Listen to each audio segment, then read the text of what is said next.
On se rend d'abord dans la capitale politique, à Yamoussoukro, au Sénat. Il y avait à l'examen le projet de loi portant régime des jeux de hasard en Côte d'Ivoire. Un secteur en proie à la concurrence déloyale dans le pays. Une perte financière pour l'État. Le ministre de l'Économie et des Finances, Adama Coulibaly, a présenté aux sénateurs cette loi qui l'ont adoptée à l'unanimité, comme nous le dit Kader Sogodogo. Les jeux de hasard, un secteur bien ancré dans le quotidien des Ivoiriens depuis plus d'un demi-siècle, avec la Loterie nationale de Côte d'Ivoire, l'ONACI. Ces activités génèrent des revenus à l'État de Côte d'Ivoire.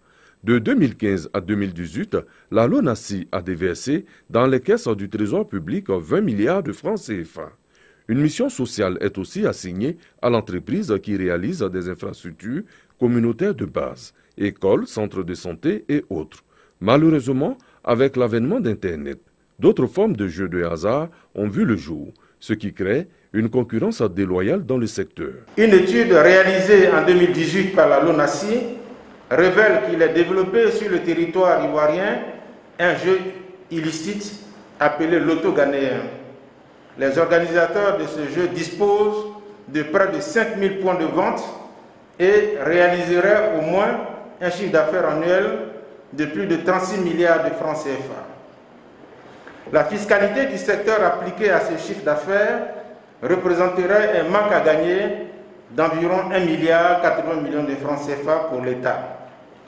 Enfin, les ressortissants chinois ont installé 300 machines à sous dans plusieurs villes et villages du pays, en violation des textes en vigueur. Face à cette turbulence, un régime juridique approprié reste la seule alternative.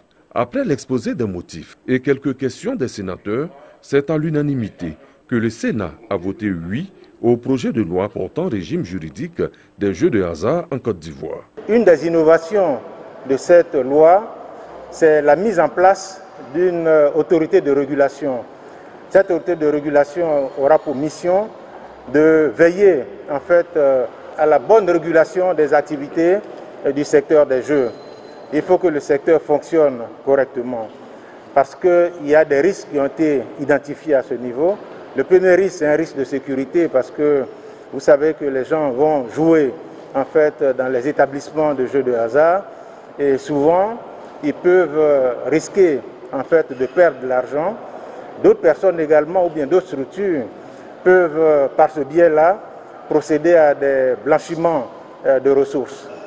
L'autre enjeu, c'est des enjeux de santé. Comme je l'ai dit tantôt, nous devons protéger la population contre l'addiction. Arrivé à 14 h, c'est aux alentours de 18 h que le ministre de l'Économie et des Finances, Adama Coulibaly, a pris congé des sénateurs.